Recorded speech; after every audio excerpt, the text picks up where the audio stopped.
Welcome to the Register's Report. My name is John Buckley. I'm the Register of Deeds of Plymouth County, and this show is about Plymouth County real estate. We're going to be reporting on the numbers for the month of August, this being our September show. We at the Registry of Deeds represent 27 communities and their land records. We record records, we preserve and protect those records by scanning them, microfilming them, creating a great index system, and serving the public in a very customer-friendly way. So the first image you're going to see is of sales, which are deeds. Deeds are the transfers of interest of land. And you're going to see a bar chart of deeds. There are 1,196 deeds recorded in August, more than the 1,130 in July, down 3% from the 1,239 last August. However, for the first 8 months in calendar year 2018, we're up 2% in terms of sale. Now, mortgages are a little different story. Although many people are still taking out mortgages in order to purchase property, the amount of refinancing of mortgages has gone down very, very significantly. There were 1,919 mortgages recorded in August, more than the 1,798 in July, however, down 8% compared to the 2,093 in August of 17. So again, for the first 8 months of calendar year 18, we're down 8% in mortgages over last time. We always track foreclosures, particularly since the foreclosure crisis of around 2008.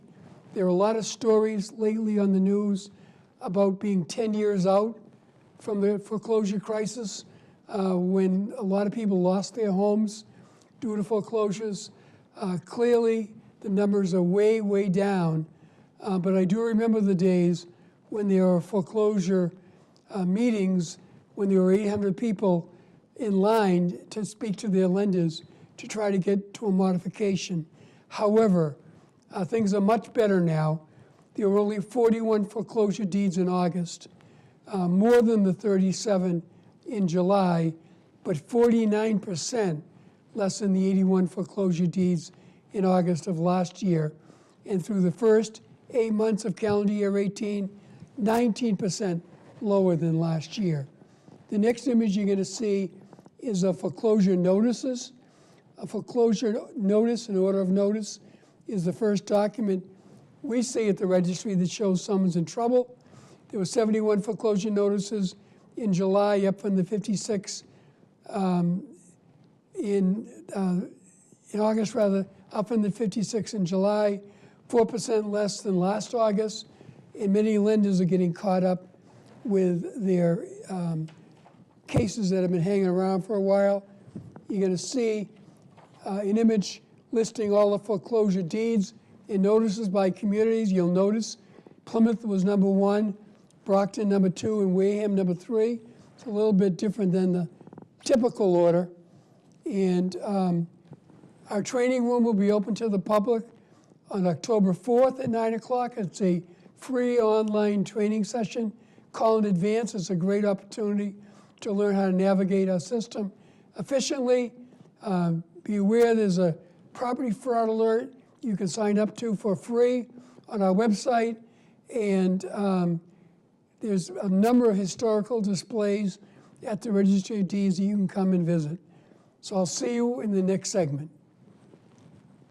Disaster tips from the objects left behind. My home wasn't insured, but you can check your insurance policy now to make sure you're covered. Oh. My savings are lost, but you can put money aside and plan for unexpected disaster costs. We're lost forever, but you can scan important documents now so they survive. Whoa. For more tips on how to prepare, visit ready.gov. Welcome back to the Register's Report. Again, my name is John Buckley. I'm the Register of Deeds of Plymouth County. In this segment of the show, we always try to do something lighter in nature, a little bit of the history of Plymouth County. We also talk about the holidays for the month. So we've gone by Labor Day on September 3rd, Rosh Hashanah on the 9th, Patriot Day, the 9/11 memorials for the tragic events that happened in New York City and elsewhere. The 18th of the month was National Cheeseburger Day, Yom Kippur on the 19th, and fall officially begins on the 22nd.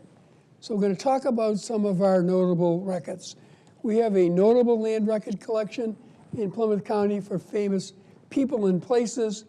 So the Patriots started the season, not so great game this past weekend, but we're reminded of the many different quarterbacks that have played for the Patriots over the years. And one that lived in Plymouth County, Drew Bledsoe, lived in Bridgewater. He was a quarterback from 93 to 2001.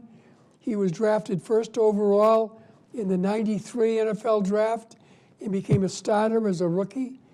In his first season, they improved from 2 wins to 5 wins, and they moved on. In 1994, they earned their first postseason appearance in 8 years. He led them to the Super Bowl and was named a starter for the Pro Bowl. After his years with the Patriots, he went on to play with the Bills and the Cowboys, but he'll always be known as the face of the Patriots during that era. He was named to the Patriots Hall of Fame. His number 11 was retired during the 2011 season, and he's been involved with numerous ventures, including Doubleback Winery. The next image you're going to see of Skim Milk Bridge. It's a very well-known place on the crossing between Bridgewater and West Bridgewater. It is on a discontinued county road, discontinued by the county in 1875, but it spanned and still spans the town river. There's a path that you can follow to get there from Scotland Street, a place to park and walk out there. And it's well known because it was a conduit for trade across that river down to the Taunton Seaport, which was very active at the time. Skim Milk Bridge is a dry stone construction bridge built without mortar or concrete. And the largest stones, they believe, were transported by oxen during sleds in the winter months when it could be pulled by ice. And the bridge received its name from the fine white silt or clay particles in the river bottom. And when the river was moving fast, they would generate a white look, and it had the look of a skimmed milk. It's a great place to visit. It's part of the Bay Circuit Trail and the Nucka-Tusset Greenway. Thanks to Joan Pierce from Mass Fish and Wildlife for her help with that record. Also, there's a lot of information going on about New York these days. At the taping of this show, the Sox are down in New York playing their final regular game series against the Yankees. And that reminds us of the Willett House. It was in Plymouth, now it's Kingston. It was built by the Plymouth Colony official who became the first English mayor of New York City. He was granted land in a part of Plymouth Colony that became Kingston. He had arrived in the New World under indenture, but served as a trade representative in Maine. He became an assistant governor of the colony, but he had trade relationships with the Dutch down in New York, in New Amsterdam. When New Amsterdam went over to English control, and in control of the English, he was appointed the first English mayor of New York City in 1665. Very well-known story, recognized in New York City for having been the first English mayor. And the Willett House is one of the earliest surviving frame houses in the United States, likely the oldest house in Kingston. So I want to thank Ben Alexander and Dave Antoine for their help with this show. PAC TV allows me to share this information. Christine Richards and Lorna Green from my office help me put this show together, and we talk about what to most people is the most valuable asset, their real estate, and we'll see you next month, and it'll be fall. So we'll see you then.